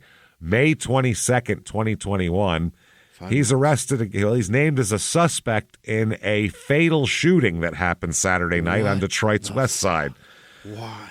According to the Detroit police, Appling, 29, and a 66-year-old man had a verbal altercation that became physical, and he needed a gun to fight off a 66-year-old man. Kind of pussy-ass 29-year-old. You're 6 feet tall. This 29-year-old professional athlete. Right. What do you need a gun for? Holy fuck, man. Police say... Shot a 66-year-old? Absolutely. Police say he fired multiple gunshots, then fled the scene in a newer model tan-colored Buick Regal. Are you sure it wasn't green or something? Because that could screw the whole thing up. Could have been brown. The 66-year-old man was pronounced dead at the scene. Wow. That is fucking wild. That is... That's fucked up. Yeah, I would say he's on the run here. They didn't arrest him. He took off. So they describe him as being 6'2", 200 pounds, brown eyes, black hair, considered armed and dangerous. And they have a whole, call this number if you see him and all that kind of shit. Your grandpa, for Christ's sake. Whew. So May 24th, 2021, he is arrested in Chelsea for this shooting. He was named a suspect after this and took off. Like New York? No, in Michigan, somewhere in Michigan. It was just a verbal altercation. This was 7 p.m. on a Saturday night, not even 2 in the morning. The guy loves to fight at sunset. Sunset gunplay is his shit, dude. That's he loves crazy. it. The sun's setting. They put the AK in the trunk and go out for a drive. The sky gets a little orange and his blood starts boiling. Fuck. Also, a firearm was recovered during the arrest as well because obviously this fucking idiot has a firearm. I'm surprised he had heroin. He didn't have a gun on him. That was a shocking thing. Man. So June 7th, 2021, he is to be charged in the slaying. Murder charge they're going to charge him with, not anything else here. Office is pursuing following charges: 1 count of first-degree murder, 1 count of being a felon in possession of a firearm, 2 counts of felony firearm. Not good. The victim... Clyde Edmonds, 66. Of course his name is Clyde. Clyde Edmonds. I bet he was fucking cool as shit, too. Edmonds' wife is the first cousin of Keith's mother. He's fucking family. Related. He's family, dude. How do you shoot your family? He shot a motherfucker that would be at a barbecue at your house. That's fucked up. Shooting was reported, and Detroit police were dispatched about 7:10 p.m. to the 13240 block of Whitcomb Street. At the scene, they found the victim on the front lawn of the residence with multiple gunshot wounds. This wasn't one shot. A bunch. Wow. They transported him to the hospital where he was pronounced dead. Appling's 28-year-old girlfriend is also charged in the case. Is that right? What did she do? 1 count of accessory after the fact and 1 count of lying to a police officer. Apparently, he's accused of having an argument with Edmonds over a handgun. Over the gun. Over a handgun of some kind. I'd love to know what that, did it belong to, one thought it belonged to somebody else? I don't know what the fuck here. That ain't no 9mm. No, that's an 8mm. He's like, it's a 9, I'm telling you. They don't make an 8. He's like, yes, they do. And 9mm don't hurt. Pow, pow, pow. So, he shot the victim multiple times and fled the scene. June 8th, 2021, he's to be virtually arraigned. Because it's June 8th, 2021. And, I don't know if he wants to get bail or what the fuck here, but I couldn't imagine that's happening. No. They said it's been clear that this man has been spiraling downward for some time, the prosecutor said. Many of those that tried to intervene with this defendant were hoping that he would get on the right track and stay there. Didn't quite happen. No. He's also, by the way, been charged with assault with intent to do bodily harm, less than murder, and felony firearm possession out of Jackson County for an incident reported May 2nd. An incident. Stop it. Earlier that month, that same month. That happened. Yeah, that's fucking crazy. That happened on May 24th. May 2nd, there's another fucking 3 thing. weeks ago. Yeah. He's pulling guns out on people fucking left and right here. That is bonkers, dude. Wow. He was previously sentenced to 18 months probation after being found with heroin in his car. Okay. The prosecutor said it's always tragic when someone with so much promise, talent, and the possibility is alleged to have committed the most serious of crimes. Right. June 11th, 2021, he's not getting bail. No. He entered a not guilty plea, but tough shit. He's not getting bail. His girlfriend's accused of driving the getaway car, by the way. Really? Fuck yeah. Wow, that's fucking crazy. They asked Coach Tom Izzo about this. Izzo. He's like, shit. God damn it. I said he's good now, didn't I? Fuck. Goddamn silver-haired middle-aged white man shit. It happens to me. Fuck, okay. They said, what do you think about this? He said, sad. I'm thinking about him. I feel bad about him. It's a shame what happened. I don't want to think about him ever again. Nope. February 13th, 2023. He's going to plead guilty to second-degree murder and firearm charges here. Okay. Wow. You have to, because, I mean... People saw it. It was in the middle of the... He did it outside in the street in daylight, in fucking broad daylight. And it's his family. Like, everyone knows you did it. It's fucked up. Yeah, they're not all going to fucking hide you here. He pleads guilty to the charges on the same day his trial in the Edmonds death was set to begin. So that's how it happened here. So, prosecutors said that he fatally shot him and did all the thing there, and his wife and mother are first cousins. That guy, Jesus Christ. The plea agreement calls for 18 to 40 years in prison for the second-degree murder charge and 2 years to be served consecutively on the firearm charges. All right. The remaining charges he faced, first-degree murder, felony in possession of a firearm, and second count of felony firearm possession, will be dismissed at the sentencing hearing. The girlfriend, Natalie Bannister, pled guilty to one count of lying to a police officer and was sentenced to 18 months of probation. Okay, now, March 3rd, 2023 is sentencing here. Yeah? Holy shit. Here we go. We'll just give you what he's sentenced to. You, sir, may fuck off. He is sentenced to serve 18 to 40 years in prison for second-degree murder and 2 years for the firearm possession. Good. He asked the judge if he could withdraw his guilty plea, saying he didn't have a full understanding of what he was pleading to. Yeah, I'd like to go to trial now. Don't do that, you dummy. And the judge said, no, you pled. This happens so often. Really? People plead, and then they want to pull the plea back once they realize that they just pled fucking guilty. Yeah. The lawyers, I think, I helped probably talk you into it. Yeah, but you're going to get first degree, man, and they can prove it. You don't want to pull that back. You're going to get life. They're going to get your girlfriend to testify against you. They're going to get all kinds of shit like that. So, wow. Appling here, they said, the prosecutor said, what an extremely sad turn of events. This was a senseless crime, and the fact remains that this victim will never know another day of life. Right. So his Michigan DOC number is 390955, in case you're wondering. They have him listed at 6'2". So even in prison, they list him above his real height. So that's pretty cool. That's not bad. Yeah, they all said a shade under 6 feet, but 6'2" is what they fucking, wow. His earliest release date is May 23rd, 2041. Okay, that's a ways off. That's good. Latest release date, May 23rd, 2063. God damn it. And he's currently in the Saginaw Correctional Facility. Yeah, if he fucks up in there, they're not letting him out, man. No. He's got here's his marked scars and tattoos. Yeah. He's got a scar on the forehead, a tattoo on the back of his left forearm that says Marcella, a tattoo on the center of his chest, a tattoo on his left arm. It's a face with an RIP cross with dad on it.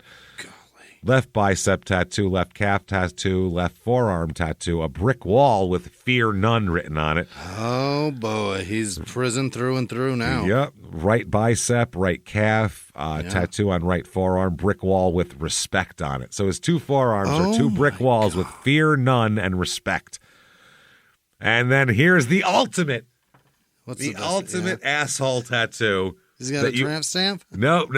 You only get this unless you're a complete piece of shit. This is the tattoo. Upper right arm, hands praying with a dove, and it says what, Jimmy? Only God can judge me. Bang! Spot on! The ultimate scumbag tattoo. Why wouldn't he have that? Yeah. If you see that, it means that man has murdered someone, if anyone's got that or on. He's certainly capable of it, and he doesn't care if it's his uncle. Or they have they drink like a 12-pack of beer a week and think they're an outlaw. One of the two. They're either a poser or a huge problem. That is too much. That is fucking amazing. Only God can judge me. So can't get enough of this murderous asshole. Here we go, yeah. Well, good luck for you guys out there. The Keith Appling Michigan State MSU Spartans signed logo basketball with certificate of authenticity, $150. I kind of want this. It's kind of fucking cool. $149.99 though. Why? For a convicted murderer's autograph on a basketball. You'd think it would be worth less with his autograph on it. That's awfully steep. Some asshole defaced this basketball. It's cheaper now, right? Let's email them and ask them if they'd be willing to come down on that price. We just want to play ball with it. We just want to fuck around with it here. Or best offer. So, I mean. Yeah, I'll give you $12. See if anybody will go higher. How about this? You want to really feel Keith Appling? You want to feel him in your soul? I want to snuggle with him. 2015-16 NBA Orlando Magic number 14 Keith Appling basketball worn shooting shirt. It's the pregame shoot-around shirts. It's like a little, it's got the 3 buttons on the top. One of those 3XL, by the way. Hell yeah, I can. He's 6 feet tall. What the fuck is he wearing that for? A 3XL for one of those is to fit like a center. That's crazy. Yeah. This thing is $67.50, not even autographed. But it's worn, James. It's got Appling sweat in it. Yeah, it might have his DNA in it. It's kind of good. Sure. Well, they might need that for a future. Yeah, let's bag that up for evidence. Can we bag that possibly? We need to buy that just to save it for future evidence. $67.50. It's on sale. It was $75. Let's get that and send it to Detroit Crime Lab and have them. Hey, run test this it and check that against your fucking database. Give a little loop-de-loo around the computer system and see what you come up with. What do you say? And then a 2016 Panini Michigan State University Spartans silver Keith Appling number 44 is the card number in the set here. $2.54, $2.99 shipping. The shipping costs more than the fucking than the actual fucking card $3. itself. Please treat this piece of shit with some respect, USPS. Please do not fold. It costs $2.50. So that said, that's too funny. I know it's a shorter episode than normal. It's awesome. But God damn, that's fun. It's just a guy who does nothing but play basketball and commit crimes. That's all we have. That's all it was. Basketball, crime. Basketball, crime. The NBA was a blink for him. How many games did he play? Barely any. I mean, I think he didn't start any, right? I think 5 games he played for the Magic. Fucking loser. I think that's the whole season. I think 5 games. I He's mean, only 5 played more than I've ever NBA played. games than I've ever played. Yeah, he's got us beat by 5, but he just rape charges. Yeah, always has guns. Yeah, heroin. After he goes overseas, he fucking figures out that he could sell fucking heroin back home, and then finally barely played more NBA games than me. shoots his essentially probably called him Uncle Clyde. Shoots his mom's cousin's. That's an uncle. I would call that guy. He shoots Uncle Clyde in the front lawn. Nice job, asshole. Yeah. Anyway, James, he might have the highest free throw percentage in the history of the NBA. At, 2 for 2. He's made them all. Is he 2 for 2? Yeah. 2 for 2. So that's one thing. He's a virtual Mark Price at the line, but other than that. So if you enjoyed that show, tell everyone about it. You got to spread the word. Crime and Sports Movement. Mobilize. Tell people to listen to the goddamn show. Please, it helps out a lot. So get on whatever app you're on and give 5 stars. Tell your friends, tell your family. Get on social media. Shout it from the fucking rooftops. There it is. It helps a lot. So thank you for doing that. People who have done that, follow on social media at Crime and Sports, of course, on all the platforms that you can find. Sure. You certainly want to head to shutupandgivememurder.com. Get your tickets for your shows here. Let's we got go. Austin, Texas coming up for Small Town Murder. Get on in there. Phoenix is sold out the next night. Also, get your tickets October 30th, the virtual live show.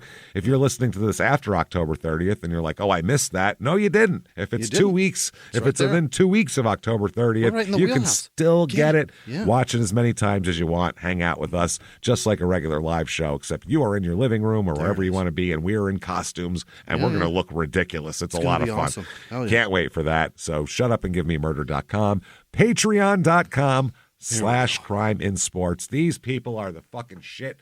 Best and people. Join them. I'm telling you, the best $5 you can spend. Anybody $5 a month or above. A cup of coffee, or that's on one side. What do you think? If there's a scale, let's say, like the scales of justice. On one side, you have a cup of coffee. On the other side, you have hundreds of episodes of bonus material and new ones every other week, piling on, making the scale coffee even. Is way up in the sky. It's shot off like in Young Frankenstein when he sits on the seesaw. The kid goes flying. That's what happened to the coffee. It's like not a even medieval, close. like a medieval weapon. It's like a catapult. Gone. So this week, what you're going to get for this, one Crime and Sports, one Small Town Murder, you are going to get for Crime and Sports, we're going to talk about pedestrianism. Oh, I gotta know. Which is hilarious because it's old-timey shit. Awesome. It is a big-time sport in the 1800s that was bigger than soccer, bigger than baseball, bigger than anything. And it's basically guys with mustaches walking and like fighting each other all the time and taking like chewing coca leaves to get like energy. Yeah. It's wild shit. I can't wait to talk about it. It's so much fun. Then for Small Town Murder, we're going to talk about exorcisms in general, and we're going to concentrate on The Devil on Trial, which is a documentary on Netflix where it's the only time that demonic possession has been used as a legal defense in court for something. Wow. Good luck with that, everybody. Yeah. So those are going to be a lot of fun. Patreon.com/crimeinsports. Get those right now. And also, for all the people who have done that, Jimmie, please. Oh, God, there's so many.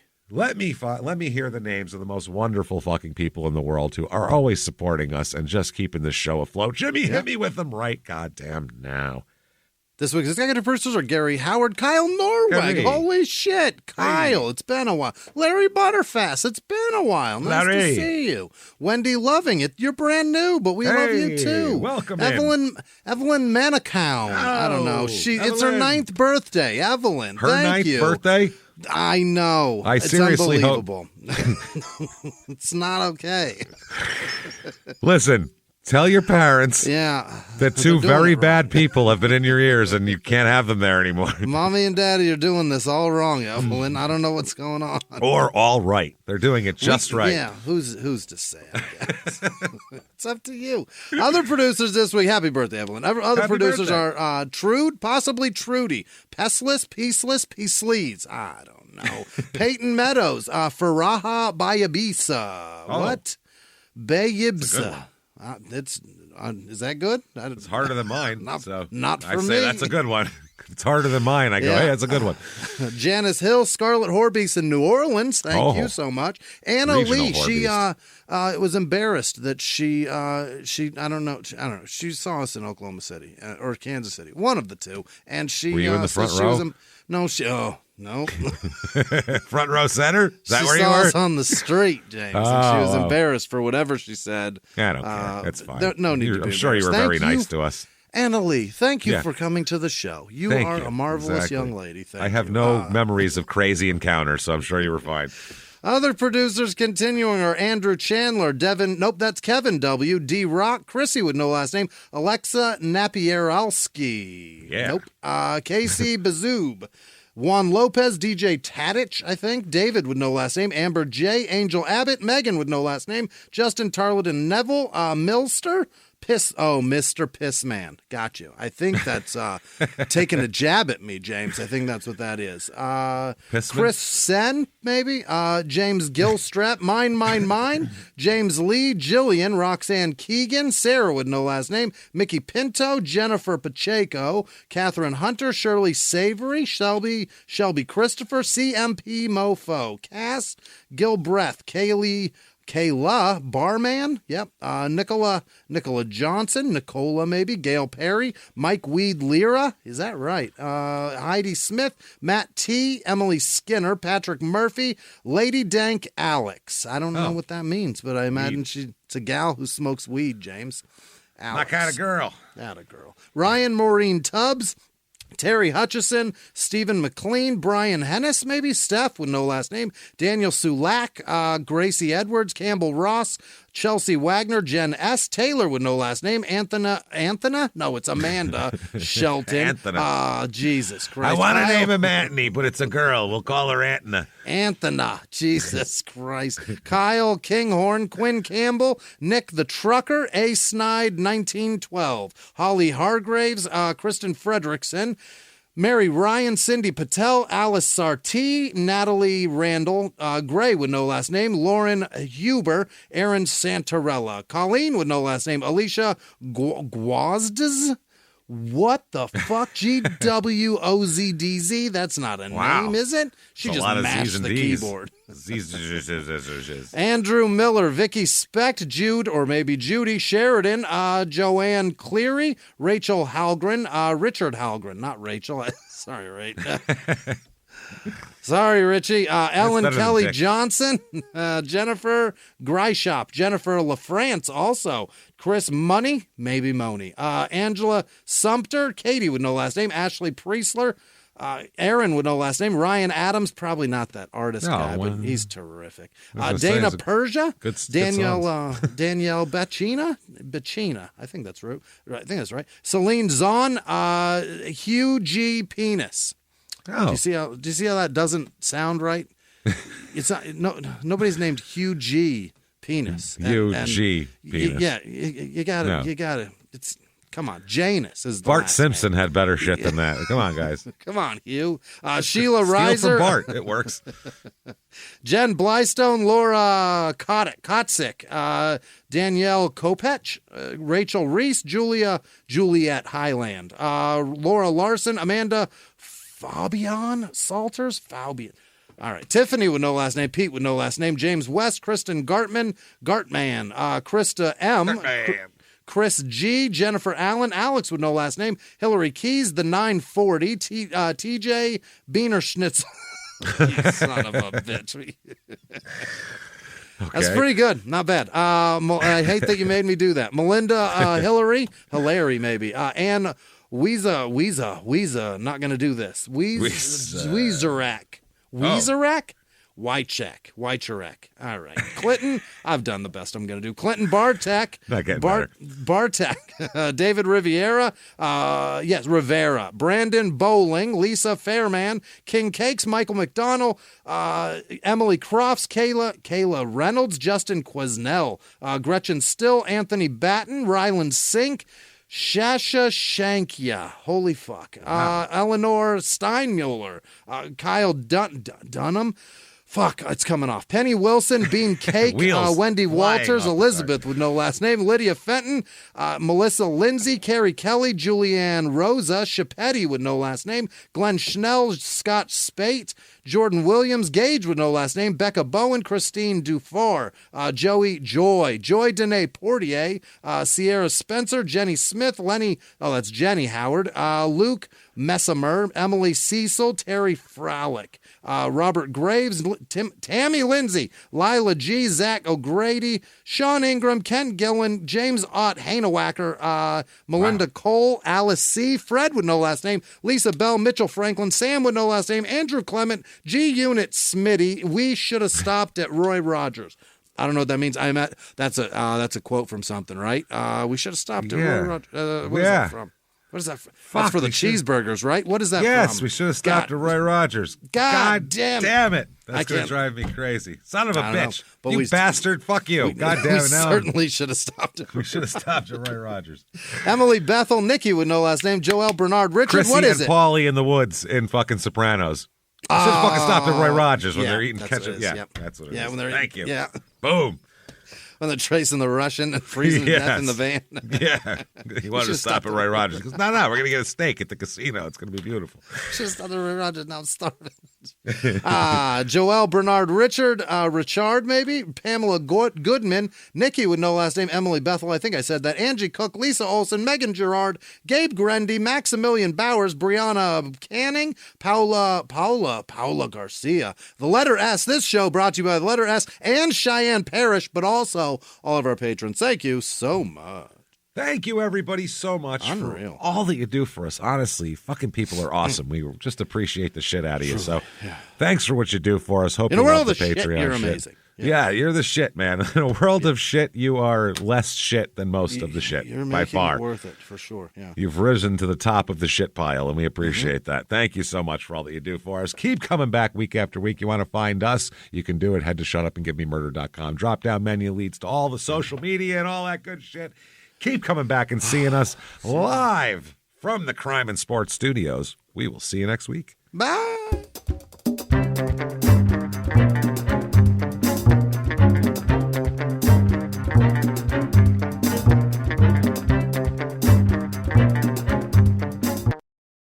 If you like Crime and Sports, you can listen early and ad-free now by joining Wondery Plus in the Wondery app or on Apple Podcasts. Prime members can listen early and ad-free on Amazon Music. Before you go, tell us about yourself by filling out a short survey at Wondery.com/survey. In the 1980s, a rosé swept the country. Hey, Mike, I really like this white Zinfandel. Well, good. Now put it down. We're going to try another one. White Zin became America's top-selling wine. But most don't know that this sweet drink has a sour history.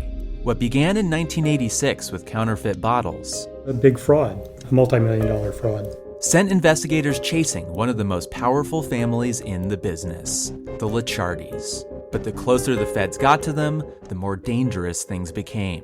It's a story of deceit. At the time, I was paranoid.